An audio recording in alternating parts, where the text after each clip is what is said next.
Magandang hapon po sa inyong lahat. No? Dito naman tayo, update po tayo sa itong hapon.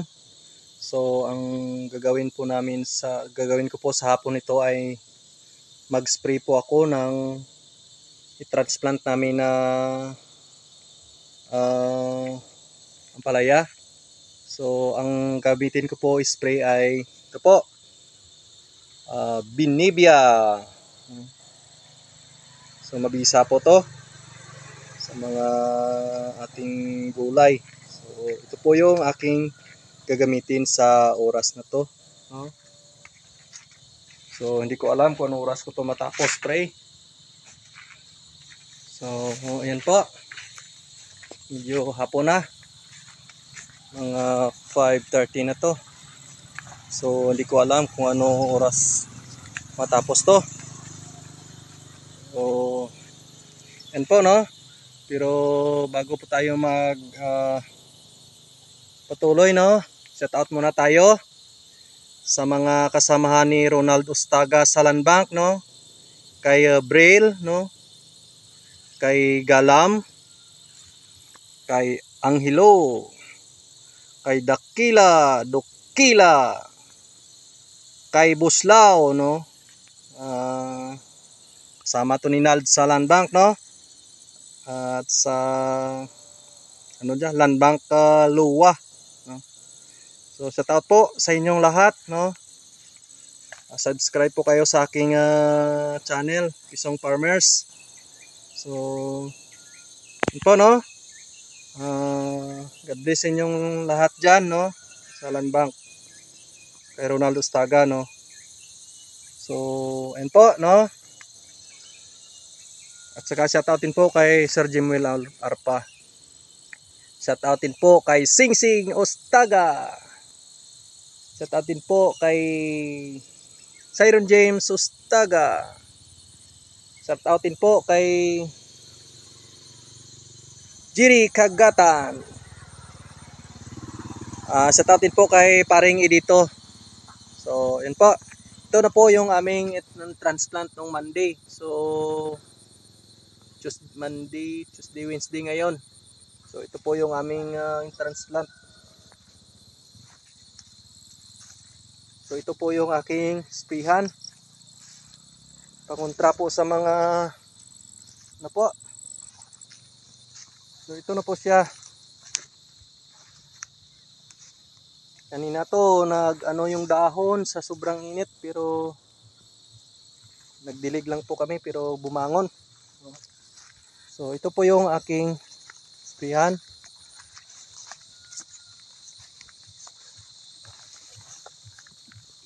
Medyo ingat lang po, dapat medyo masilan habang maliit pa, no? So maganda yung mag-spray hapon. So kailangan po namin mag-spray ng hapon kasi pag umaga baka masunog yung dahon ng ating ampalaya. So dapat hapon po ang mas maganda. So kailangan po tayo mag-spray kasi may mga maliliit na beetle ba yun? Yung mga dilaw, yung may black, ano? Sari-sari po. So ito po yung nakita ko kanina. So dapat na mag-spray, no? Ito po, maganda na po, hapon na. Maganda na yung dahon.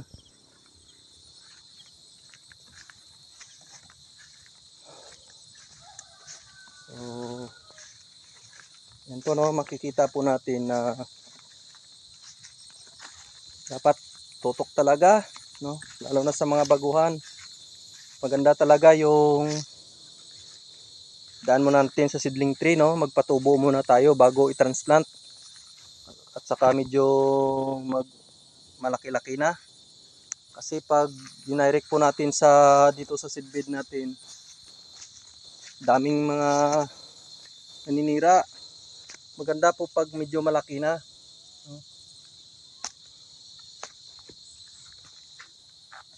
So kailangan transplant po. Mas maganda yung transplant, no? Yung sa akin. Para sa akin yun ang mas maganda. So, at saka sigurado ka na may tumutubo na yung titanim mo. Ito po yung dahon, butas-butas po. So, kailangan na natin mag-spray ng pag ganito yung nakita natin. Kagabi lang to. Pero butas-butas ka agad. So, hindi natin pwedeng pabayaan, no?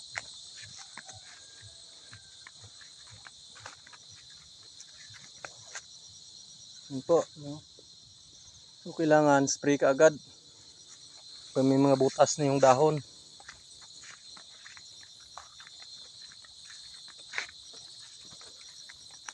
Dapat alagaan talaga, no? Shout outin po kay Randy Grande.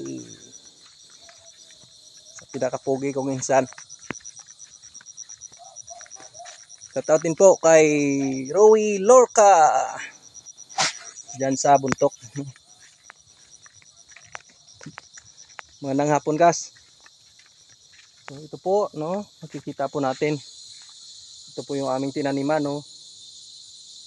Medyo masukal na karang araw pero ngayon naninilaw na yung damo. So, ito, no? Dapat tutok talaga. Yun si makulimlim na dito pa ako, no? Nag-spray pa ako. Bukas ng umaga. Dapat 4:30 dito na naman, no? Ito na yung aking opisina. Yung aking garden. So, dapat pag farmer maagap talaga.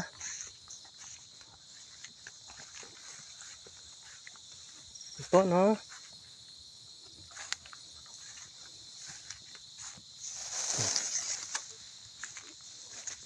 Ito, maganda yung dahon. At sprayan. So, yun lang po, no? Sa hapong ito. Iniwan ako na aking mga kasama. Huwi na. Ako na lang natira dito. Ito po, maganda yung dahon. So, abangan nyo po within 1 week po, no? Dito na to. Sinaylo na. So, within 2 weeks, sana mga 3 feet na sila. So, yun lang po yung sa hapong ito, no? God bless po sa inyong lahat.